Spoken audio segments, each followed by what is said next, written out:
Queridos irmãos, a liturgia da palavra de hoje, ela trata de um pecado capital que miseravelmente, mais ou menos, aflige a todos nós. O pecado da avareza, da ganância, o trato desordenado com o dinheiro, com os bens materiais. O Evangelho de hoje nos dá um exemplo muito claro disso. Na verdade, teria muita coisa para falar sobre esse Evangelho, mas partindo do que é principal para a nossa reflexão, Jesus conta uma parábola. Ele fala de um homem rico que tinha um administrador que cuidava dos seus bens. Só que esse administrador começou a esbanjar os bens do seu patrão. Claro, o patrão ficou sabendo disso e falou: vou demitir esse miserável, está acabando com o meu dinheiro aqui. Só que o administrador, além de esbanjar os bens do patrão, ele também era um homem sacana, era espertinho. Sabendo que seria demitido, que talvez não teria um teto para morar, ele começou a criar umas artimanhas para que os devedores do seu patrão de alguma forma o favorecessem. Então ele começou a chamar todo mundo que devia o patrão. Ah, você deve quanto? 100 barris de óleo. Então vamos fazer o seguinte, eu vou anotar aqui que você está devendo só 50, viu? Depois chama outro, eu estou devendo 50 quilos de trigo. Não é isso aqui não, né? Estou devendo 100 quilos de trigo. Vou escrever aqui que você deve só 80. Isso já tendo em vista que quando ele fosse demitido, esses homens os ajudariam. No final das contas, ele favoreceu esses homens. Ou seja, é uma pessoa que não tinha dificuldade nenhuma em prejudicar o seu patrão, em ser desonesto com ele, desde que ele próprio fosse favorecido. Recebesse algo em troca, pudesse dar um jeito ali de se safar da sua situação. E, por incrível que pareça, aqui o Evangelho nos diz que esse homem foi elogiado. Elogiado, evidentemente, não pela desonestidade dele, mas elogiado pela esperteza. O que o Evangelho está querendo nos ensinar aqui, que nosso Senhor está nos transmitindo, é o seguinte: vejam como os homens são espertos, são astutos para lidar com as coisas do mundo. Vejam como os filhos deste mundo são muito mais espertos do que nós, filhos da luz. Se nós nos empenhássemos pelas coisas eternas, como essas pessoas se empenham pelas coisas que passam, que maravilha seria. Se nós fôssemos astutos para usar dos meios da graça para poder chegar à salvação eterna, como esses homens usam da sua astúcia para enriquecer, para tirar proveito sobre os outros, para crescer no dinheiro, como nós seríamos agraciados. Essa parábola que Jesus conta, evidentemente, ela não é apenas uma parábola, ela é o reflexo da vida de muitos de nós. Para não dizer de todos nós em algum momento da vida, em alguma circunstância, ou talvez até hoje mesmo. Porque quantas vezes, talvez muitos de nós que estamos aqui assentados no banco desta igreja, também não fomos capciosos, astutos, até mesmo mentirosos, para tirar proveito de certas situações. Mesmo que com isso nós estivéssemos enganando os outros, mesmo que com isso nós estivéssemos prejudicando alguém. Quantas vezes, se você nunca fez isso, bendito seja Deus, você é um santo, parabéns. Mas, talvez pelo menos tentado a fazer isso, em algum momento da vida. Vejam que essa astúcia para tirar proveito financeiro dos outros, isso é uma miséria, que é uma miséria miserável em todos os sentidos. Nós devemos fugir disso a todo custo. Agora, quando essa nossa astúcia, ela é dirigida para pessoas que passam por dificuldades, para com os mais pobres, para com os mais necessitados, a coisa se torna ainda mais grave. O profeta Amós, na primeira leitura de hoje, dá um exemplo disso e ele fala com uma dureza terrível. Porque ele fala de pessoas astutas, pessoas capciosas, pessoas desonestas, que usam da sua desonestidade para oprimir os mais pobres, para pisar nos mais necessitados, para tirar daqueles que têm pouco até o pouco que têm. E pior ainda, fazem isso travestindo-se de uma visão religiosa. Que miséria! O profeta Amós aqui ele dá o exemplo. Ouvi isto, vós todos que maltratais os humildes e causais a prostração dos pobres na terra. Vocês que se aproveitam de uma aparência religiosa para enganar os outros. O profeta Amós dá o exemplo aqui de duas coisas que para a gente talvez não faça tanto sentido. Ele fala dos homens que esperam a lua nova passar para começar a fazer as suas artimanhas e esperam o sábado passar para começar a pisotear sobre os pobres. O que tem a ver uma coisa com a outra? Lua nova, sábado? Porque esses dois elementos são dois elementos que fazem referência à vida religiosa do povo judeu. Não sei se vocês sabem, o judaísmo segue um calendário diferente do nosso. O calendário judaico é um calendário lunar. Eles seguem o ciclo da lua. Então, como que marca o início e o término de um mês? Pelos ciclos da lua. Quando a lua está cheia, é sinal de um novo mês que se inicia. O mês é contado a partir do ciclo. De lua nova em lua nova começa um novo mês.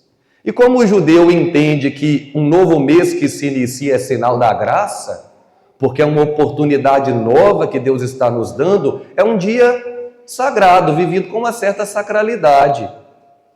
É uma visita de Deus, é um novo mês que o Senhor está nos dando. Também o sábado. O sábado no Antigo Testamento era o dia do Senhor. Então era o dia das pessoas se recolherem, não trabalharem, não fazerem atividades comerciais de qualquer tipo. Vejam o que o profeta Amós está dizendo da primeira leitura.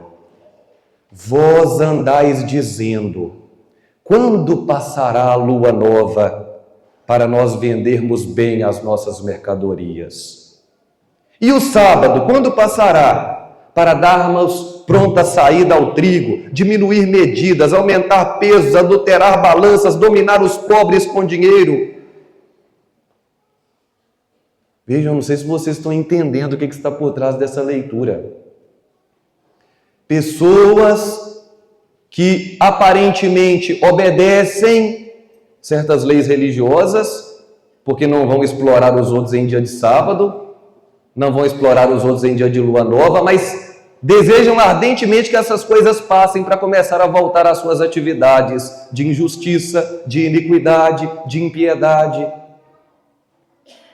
Meus irmãos, todas as vezes que nós não permitirmos que a nossa fé, que a nossa santa religião nos transforme e continuarmos vivendo as nossas iniquidades, os nossos pecados, as nossas mediocridades, nós seremos homens e mulheres muito mais dignos de condenação do que os pagãos, do que aqueles que não creem. Porque muito pior do que um pagão que não acredita em Deus, um ateu que não acredita em Deus, viver na sua injustiça, é um cristão que vem à missa aos domingos, um cristão que se confessa pelo menos uma vez ao ano, um cristão que se aproxima do Santíssimo Altar do Senhor para comungar do corpo e do sangue de Cristo, e isso não gera impacto nenhum na vida dele. Continua nas suas mesmas injustiças, nos seus mesmos pecados, nas suas mesmas maldades. É um alerta para nós. Como a nossa vida cristã realmente tem transformado a minha vida? Ou será que eu sou aquele tipo de pessoa que faz uma desassociação interna dentro de mim? Dentro da igreja eu sou um católico piedoso. Lá fora, que eu não tenho mais compromisso com Deus, eu continuo nos meus pecados. Nós somos aqueles que aparentamos guardar muito bem a lei de Deus, mas quando temos a oportunidade de ser desonestos, de passar a perna nos outros, de pisar nas pessoas, de humilhar os mais pobres, de viver a injustiça, a iniquidade. Nós assim o fazemos. Porque Deus verdadeiramente não entrou na nossa vida. Deus não entrou num coração assim. Quantos são os católicos que têm essa duplicidade de vida? Tem a ousadia de se aproximar do altar de Deus e depois continuar entregue às suas próprias maldades. A liturgia da palavra é um apelo para que realmente nós nos voltemos para Deus. Nos voltemos de verdade. E saibamos que a nossa santa religião precisa nos transformar em tudo. Que todas as escolhas que nós fazemos na vida, os comportamentos que nós temos, precisam ser iluminadas pela luz de Deus. Porque senão seremos cobrados com muito mais dureza do que aqueles que não creem. Nós que temos oportunidade de todo domingo ouvir a palavra, receber os sacramentos, nascemos tantos de nós em berço católico e temos desprezado a graça de Deus. Aqui o exemplo é o exemplo do apego ao dinheiro, mas em quantas coisas isso se aplicaria? Você que não é católico de verdade, você que não busca conversão, você que não se esforça por uma vida santa, você que não emenda a sua vida abandonando o pecado, lutando contra o mal para ter uma vida de justiça em Deus, se deixe tocar pela graça de Deus. Mesmo quando ninguém te vê, mesmo quando ninguém sabe o que você faz quando está oculto, Deus te vê. Deus sabe de cada um dos seus atos. E Deus te julgará por cada uma das suas obras. Algum tempo atrás, uma pessoa veio se confessar, muito bem intencionado, realmente convertido. E a pessoa falava alguma coisa mais ou menos assim: Padre, eu estou profundamente arrependido porque eu fui numa festa onde tinha algumas pessoas vendendo, lá trabalhando, vendendo algumas coisas para o seu sustento. E quando eu comprei uma determinada coisa lá, a pessoa me deu a mais do que eu tinha comprado. Só que eu não tive honestidade para devolver.